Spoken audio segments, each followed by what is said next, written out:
Hello, Owl fans, and welcome to another edition of the FAU Baseball Insider, your inside source for all things Owls baseball. I'm your host, Jared Smith. My guest, as always, head coach of the FAU baseball program, John McCormick. Coach, it's been an exciting week in the FAU baseball world. Very much so. Mike Gipson. Let's lead off the show with Mike Gipson as we start things off here this week. Mike Gipson named Pitcher of the Week in the Sun Belt Conference for the first time this season. Great performance on Saturday against Arkansas State. He's been great all year. Well, good luck. That was good for him and good for us. He pitched fantastic, and being up 8-0, we talked about getting him out of the game, but he didn't want to come out, and his pitch count was very low, so we let him finish it off. He wanted that. He really wanted that complete game shutout, and he deserved it. That was the middle game of the three-game set against the Red Wolves. The Owls won Game 1 and Game 3 by one-run games, and FAU's been doing it. Cardiac Owls, that's been my nickname for the club this year.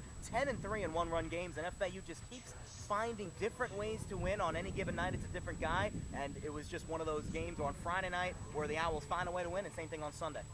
Yeah, like I just talked to somebody about it. These guys feel no pressure in the one-on-one games, and they do enough to keep winning, which is fine. Like we had talked about, I wish that, my heart can't take much more of it. But no, but these one-run games, they're good opponents too. So anytime you're in those tight games, you're able to pull them out. It's always good. You win games like that, and those are the types of games that are playoff atmosphere type games. They're close from start to finish, and it's just one of those games, one of those seasons where the Owls have really kind of manufactured victories, and that's important come playoff time. Without a doubt, as this thing, starts ending up and you get into conference tournaments and hopefully beyond that, these games get closer and tighter, and it's about managing the game in terms of being calm and cool and collective through the 9 innings. And I tell our guys, and sometimes we sit back and say, hey, take a deep breath. We got 6 innings left. We got 4 innings left. Don't worry about it, And they're great about it. They're fantastic about it. And they don't panic. They just keep plotting along and doing their thing. And this is all based on the fact that we've pitched really well. So we're not trying to overcome 8-run deficits. Maybe 1 run, maybe 2 runs, and we've been fortunate to come out on the top end of them. Pitching and defense certainly wins championships. Well, it's another hot day out on the field. The team's warming up behind us. The Owls have been hot too. 4-0 in their last 4 games here at home, going for their 5th win tonight against UCF, trying to wrap up the homestand before we head to Mobile over the weekend. Tough opponent here tonight, UCF. The Owls haven't played the Knights since 2005. These used to be big-time rivals in the Atlantic Sun. Yeah, we used to play 3, 4, 5, 6 times a year in the Atlantic Sun, or the old Transamerica, then the Atlantic Sun. And then 2005, they left, and then of course we left a year later. We went 5 and 6 in the Atlantic Sun, and then, but since then we haven't played. But with the change of schedule and not being able to play in January, these midweek games, these things are starting to pop up all over the country, because to be able to fill out your schedule, you got to play some teams like this. And the Owls have been living in the Sunshine State too. They play Florida teams in non-conference games all the way back in April. It's been almost a month straight of non-conference games in the state of Florida. I didn't know that. Miami, Gulf Coast, Bethune, Lynn, and now Central Florida, and Florida next week. So and Florida Owls, Gulf Coast. Yeah, and Florida Gulf Coast again. The Owls have been taking advantage of these close in-state rivalries. Well, like I said, it's going to be, that's the way the schedule is going to be from here, and if the NCAA goes back, because previous to this is, we would play probably 12 to 15 games before we even play our first game now. So this would cut out all the stuff, and you'd look down and you go, we're not going to Central Florida midweek. That's 2.5 hours away. Now you go, oh, it's only 2.5 hours away, but because college baseball has changed dramatically with the change of season. So, but we're looking forward to it. We'd always have a good rivalry with UCF, and then when Terry took the job, we had seen each other out, and he goes, we got to start playing again. I said, yeah, I agree. And so we put on the schedule, and we'll play them 2 times a year for however long. Let's talk about the weekend for the Owls, arguably one of the biggest series of the season coming up this weekend in South Alabama. FAU and the Jaguars neck and neck right now for first place in the conference. And lo and behold, another huge conference series. 2 left for the Owls. They've got 6 Sun Belt games left. No 3 bigger than this weekend. Yeah, I mean, they're all big. And I guess if you look at the standings, you could say this is more important. But I try to tell the guys, it's not about who you're playing. It's about just continue to win games and keep doing what we're doing, because it'll take care of yourself. Don't look at the opponent so much. Just go and take care of business, you know. Once you start scoreboard watching and looking at the standings, and if this team does that and that team does, you lose sight of what you're doing here. Try to stay away from any of that and just concentrate on, we need to concentrate on UCF tonight, and then tomorrow we'll practice and we head to Mobile, and then we'll deal with South Alabama then. And, don't just play your game and not worry about anything about standings or any of that.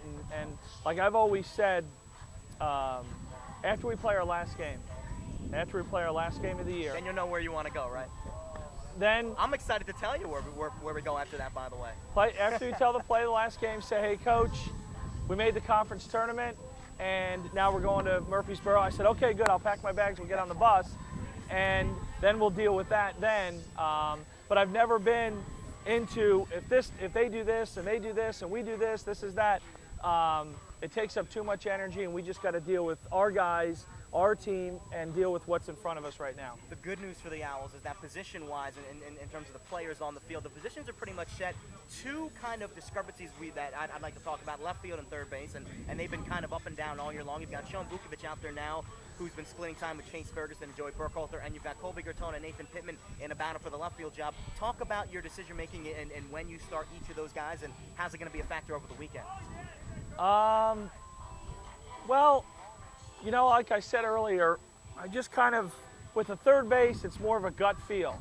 A guy's hot, and let's get him in there.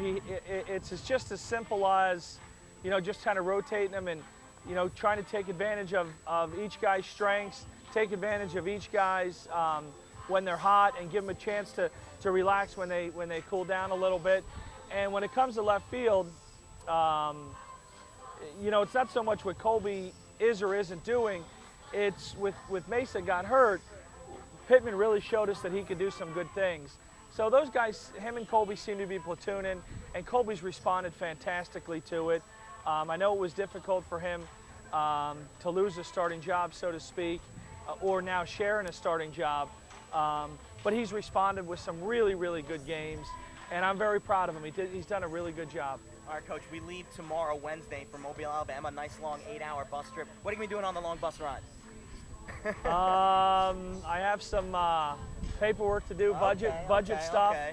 And that's the stuff that you don't see, behind-the-scenes stuff. That dominates me, the budget. And then read a book. Maybe, I'm sure the guys will bring some movies. Yeah, we've had some good movie selections on the bus rides this year. We watched Rocky in the Florida Gulf Coast trip a couple weeks ago, and usually on the 6 to 8 hour rides we can fit 2 or 3 movies in there, so might be a good selection. You have to remind me after the game to mention to the guys to bring some movies. Okay.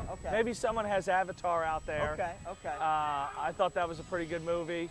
That's a long one too. That might take us half the trip right there. That's about a 2.5 to 3 hour movie. And then I'm just trying to think if there's anything I wanted to see that during the season you don't get a chance to go. You get to save all your movie trips. You don't have to go out to the movies. Just wait till you have a long bus ride. Something else interesting that I was talking to Marcus Nelson, who's one of the beat reporters for the Owls. He was talking to Coach Cooney the other day, and Coach Cooney, I know you're watching out there. You've been watching all year long. He's been telling me, how you doing, Coach? He's been telling me that he thinks you've gotten looser and looser and more relaxed in front of the camera since we started this Insider back in February, and he thinks that is reflecting well on how the team's been playing, kind of loose, relaxed, very resilient as well.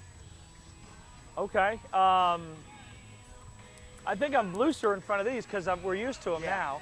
But I've always prided myself or been kind of a player's coach, if you will. I'm not a yeller, I'm not a screamer. I'm sure some people out there might debate that. But these guys got to feel comfortable. And we do a lot of work in the fall, and we do a ton of work in the spring, and these guys practice hard. And when we start games, it's time for them to go ahead and do their thing. And they don't need me, in their ear and this and that. They're a very, very talented group, and our job is to guide them through the game, but they got to play the game. All All right, the Owls will try to stay loose and relaxed this week. A big week of games for FAU as they continue Sun Belt play on the road. Big home game tonight against UCF, and then FAU will travel to Mobile, Alabama for a 3-game set against South Alabama over the weekend. That's going to wrap things up here on the FAU Baseball Insider. As always, my guest, head coach John McCormick. I'm your host, Jared Smith. Thanks a lot for tuning in. We'll see you at the ballpark.